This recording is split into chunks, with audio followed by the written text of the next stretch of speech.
Assalamualaikum warahmatullahi wabarakatuh.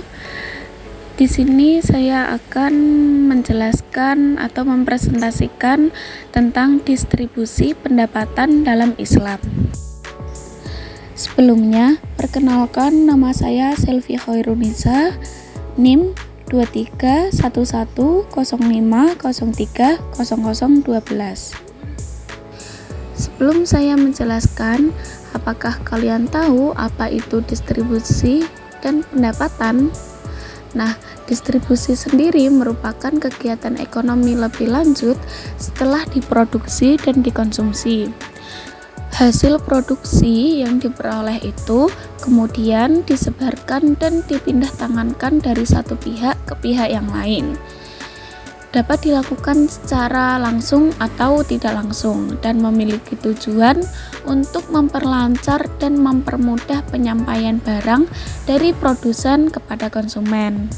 Secara umum, distribusi itu artinya proses yang menunjukkan penyaluran barang dari produsen sampai ke tangan masyarakat konsumen. Selanjutnya adalah pendapatan. Pendapatan dapat diartikan sebagai suatu aliran uang atau daya beli yang dihasilkan dari penggunaan sumber daya properti manusia.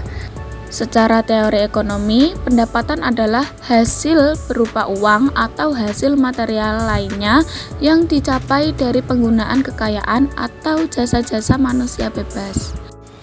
Sesuai judul materi ini, distribusi pendapatan dalam Islam adalah penyaluran harta yang ada, baik dimiliki oleh pribadi maupun umum, kepada pihak yang berhak menerima, sesuai dengan peraturan yang ada dalam syariat Islam. Fokus dari distribusi pendapatan dalam Islam itu adalah proses pendistribusiannya yang bertujuan untuk meningkatkan kesejahteraan masyarakat dan mengurangi kesenjangan kekayaan serta pendapatan yang mencolok. Selanjutnya adalah skala prioritas maqasid syariah. Distribusi pendapatan dalam Islam yang dijadikan batasan kebutuhan adalah maqasid syariah, yaitu menjaga agama, diri atau personal, akal, keturunan, dan juga harta. Nah, sistematika yang dikembangkan oleh para fuqaha dalam memenuhi maqasid syariah tersebut mengacu pada skala prioritas dengan urutan sebagai berikut. Yang pertama adalah ad-daruriyah atau kebutuhan primer, yang dimana kebutuhan dasar harus dipenuhi oleh manusia, seperti menjaga agama dengan memperdalam ilmu keagamaan, melaksanakan perintah Allah, dan menjauhi larangannya. Lalu, menjaga jiwa dengan memenuhi kebutuhan sandang, pangan, papan, dan menjaga keturunan dengan mengelola perkawinan dan keluarga, serta menjaga akal dengan mengeluarkan pendidikan, dan menjaga harta dengan mengeluarkan tabungan, investasi, dan asuransi. Lalu yang kedua, al-hajiyah atau kebutuhan sekunder, yaitu memberikan kemudahan dalam memenuhi kebutuhan dasar seperti pengeluaran zakat, infak, dan sedekah. Lalu yang terakhir ada tahsiniyah atau kebutuhan tersier, yaitu suatu skala kebutuhan yang berkaitan dengan kelengkapan dan kecakapan melaksanakan hidup di dunia dan di akhirat, seperti menjaga kehormatan agama dengan mengikuti petunjuk agama untuk menjunjung tinggi martabat manusia, dan menjaga kehormatan jiwa dengan memenuhi kebutuhan etika dalam berkonsumsi. Selanjutnya ada etika distribusi Islami. Sebagaimana yang telah kita pahami, seseorang yang ingin menekuni dunia distributor atau marketing harus memenuhi beberapa persyaratan, yaitu ada 6. Yang pertama, memiliki daya analisis yang bagus terhadap calon konsumennya. Lalu yang kedua adalah senang bergaul atau bertemu dengan orang lain. Islam telah mengajarkan bahwa silaturahmi itu dapat melahirkan kebaikan, baik usia maupun rezeki. Yang ketiga ada tidak lekas putus asa dan memiliki strategi. Yang keempat, dapat menentukan produk yang akan dijual. Yang kelima, kesungguhan dalam menjual. Lalu yang keenam ada selalu berbuat jujur. Nah, etika distribusi ini diharapkan dapat mengurangi jurang ketimpangan ekonomi dan mencapai kesejahteraan masyarakat. Dengan demikian, etika distribusi Islami ini berfokus pada mencapai kesejahteraan masyarakat dengan cara-cara yang berkeadilan dan berbasis nilai-nilai moral Islam. Nah, selanjutnya ada dampak distribusi pendapatan. Apa sih dampak dari distribusi pendapatan itu? Baik, di sini dampak dari distribusi pendapatan itu bukan hanya pada aspek ekonomi, tapi juga menuju aspek sosial dan politik. Dampak yang ditimbulkan dari distribusi pendapatan yang didasarkan atas konsep Islam adalah yang pertama itu ada dalam konsep Islam, perilaku distribusi pendapatan masyarakat merupakan bagian dan bentuk proses kesadaran masyarakat dalam mendekatkan diri kepada Allah. Lalu yang kedua, seorang muslim akan menghindari praktek distribusi yang menggunakan barang-barang yang dapat merusak masyarakat.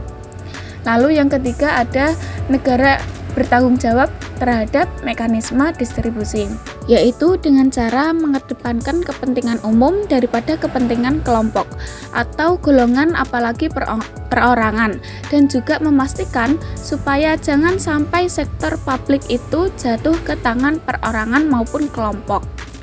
Yang keempat ada negara memiliki tanggung jawab untuk menyediakan fasilitas publik seperti sekolah, rumah sakit, lapangan kerja, perumahan, jalan, jembatan, dan lain sebagainya. Sektor publik ini menjadi tanggung jawab negara dalam rangka menjaga dan bentuk tanggung jawabnya terhadap rakyatnya. Selanjutnya adalah sektor-sektor distribusi pendapatan. Sektor ini terbagi menjadi 3, yaitu yang pertama ada distribusi pendapatan dalam konteks rumah tangga. Distribusi pendapatan dalam konteks rumah tangga itu terkait dengan terminologi sedekah. Nah, pengertian sedekah di sini bukan berarti sedekah dalam konteks pengertian bahasa Indonesia ya, karena sedekah dalam konteks terminologi Al-Quran dapat dipahami dalam 3 aspek, yaitu yang pertama ada instrumen sedekah wajibah, yaitu wajib dan khusus dikenakan bagi orang muslim. Yang kedua ada instrumen sedekah nafilah, yaitu sunnah dan khusus dikenakan bagi orang muslim. Lalu yang terakhir instrumen hudud atau hukuman. Lalu yang kedua ada sektor distribusi pendapatan sektor industri.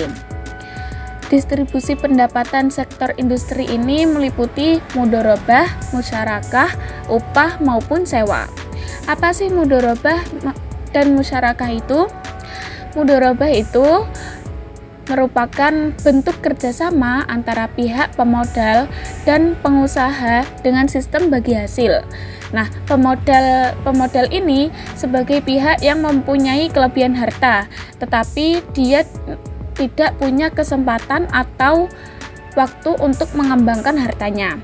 Lalu ia mendistribusikan sebagian kekayaannya atau hartanya itu kepada pengusaha dalam bentuk investasi jangka pendek atau jangka panjang secara mudharabah bagi hasil. Sedangkan musyarakah itu adalah kerjasama beberapa pemodal dalam mengelola suatu usaha dengan sistem bagi hasil. Distribusi seperti ini bisa dalam bentuk investasi, baik jangka pendek maupun jangka panjang. Nah, apa sih perbedaan dari mudharabah dan musyarakah itu? Kalau mudharabah itu hanya satu pihak yang bertindak sebagai pemberi pemodal. Keuntungan dibagi antara dua pihak dan kerugian ditanggung oleh pemilik pemodal. Nah, sedangkan musyarakah itu adalah akad kerjasama antara dua pihak atau lebih. Setiap pihak itu memberikan kontribusi dana atau modal, tapi keuntungan dan risiko itu ditanggung bersama-sama sesuai dengan kesepakatan sebelumnya. Yang ketiga ada distribusi pendapatan dalam konteks negara. Nah, lalu yang terakhir ada mekanisme distribusi, yang dimana dalam sistem ekonomi Islam secara garis besar dapat dikelompokkan menjadi dua mekanisme, yaitu yang pertama ada mekanisme ekonomi dan mekanisme non-ekonomi. Mekanisme ekonomi itu adalah suatu cara atau sistem yang digunakan untuk mengatur dan mengelola kegiatan ekonomi agar tercapai distribusi kekayaan yang adil dan merata. Nah, hal ini berfokus pada kegiatan ekonomi yang dilakukan oleh individu dan masyarakat untuk mencapai tujuan kesejahteraan umum. Lalu ada mekanisme non-ekonomi. Cara kedua ini bertujuan supaya di tengah masyarakat itu segera terwujud keseimbangan dan kesetaraan ekonomi. Pendistribusian harta dengan mekanisme non-ekonomi tersebut antara lain yaitu ada dua. Yang pertama, pemberian negara kepada rakyat yang membutuhkan, dan yang kedua ada zakat. Mengapa ada zakat? Karena zakat itu merupakan bentuk lain dari mekanisme non-ekonomi dalam hal distribusi harta. Dengan adanya kegiatan ini, maka akan terjadi peredaran harta yang tidak melalui mekanisme ekonomi dari orang kaya kepada orang miskin. Nah, melalui kedua mekanisme tersebut, Islam telah memberikan dasar-dasar pembentukan sistem ekonomi yang adil dan kuat. Ekonomi akan terus tumbuh secara mengesankan sekaligus merata. Sekian, terima kasih dari presentasi saya. Jika ada kesalahan dari perkataan maupun perbuatan, saya mohon maaf sebesar-besarnya. Wabillahi taufik wal hidayah, waridho wal inayah. Wassalamualaikum warahmatullahi wabarakatuh.